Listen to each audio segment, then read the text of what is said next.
Oh, I've had the most dreadful luck. I feel terrible that you've been left alone all this time. The traitorous Dr. Gray tried to steal the annular spectrum, a ring I developed to allow perception and alteration of colour. Some call them impossible colours. Impossible for Dr. Gray, maybe. Anyway, something went wrong. I turned a strange shade and became invisible. The ring, it fractured, scattering coloured shards far and wide. I stayed at home for many weeks, watching, waiting, existing on this coloured plane. I couldn't speak to you, nor interact with anything in the mono world. So I left. I left for the university where I hid away the coloured tools I had created.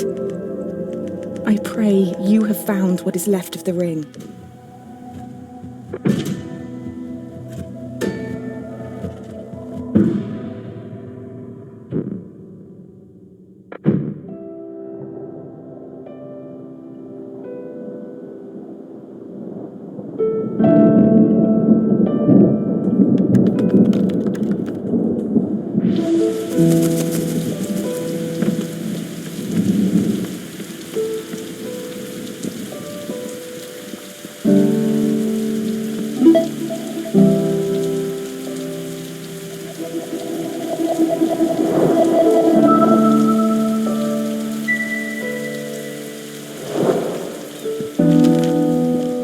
Since the beginning, we have pointed to the sky and declared it blue. It is this shared vision, this unquestioned understanding which connects us. But are you really seeing blue the same way I see it? Perhaps blue is nothing more than a shade of grey to you. Perhaps everyone in this world sees nothing but shades of grey. Don't you see, Hugh? This is why we're here.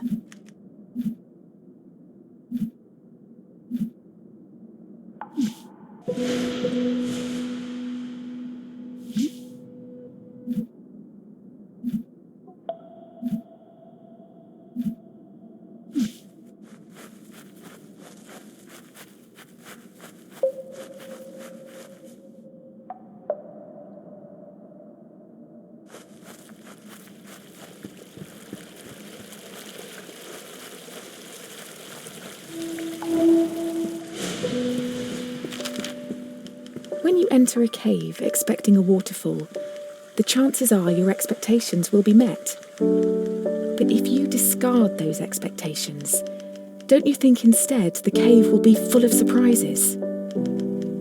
I ask for you, Hugh, to abandon your expectations, to pull me back from the brink of unreality. I need you to see the world not for what it is, but for what it can be.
Did you know, Hugh, that purple is at the very end of the visible spectrum? It's the hardest colour for our eyes to distinguish. Now, imagine a shade one step further than purple, a colour beyond what we can actually perceive.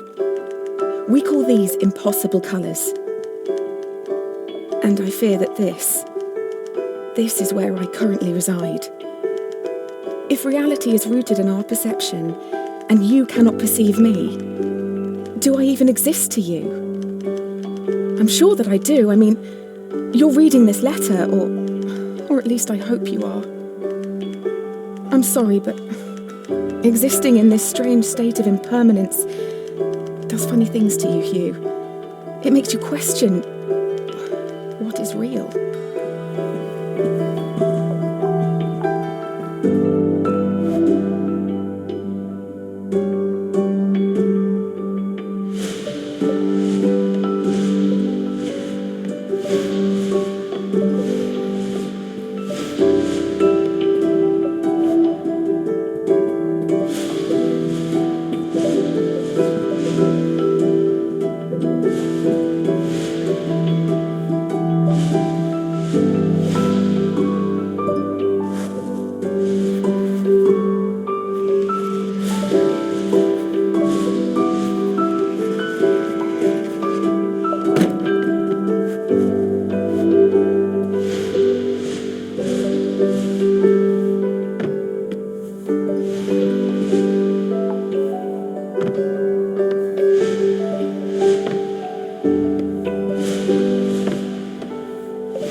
The university gardens were bathed in an earthy orange light when I first met Dr. Gray.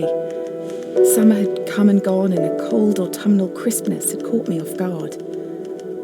I sat on the grass, surrounded by my books and papers, when a cool breeze threatened to blow my notes across the lawn. A page escaped my reach and took flight. A man not much older than myself chased after it, catching it on his third or fourth attempt. I remember his gentle smile when he returned it. He started talking, and I was surprised that he had read my work in the university journal. He said he was a professor and that he hoped we could work together someday. It's funny, Hugh, how something so small can change so much.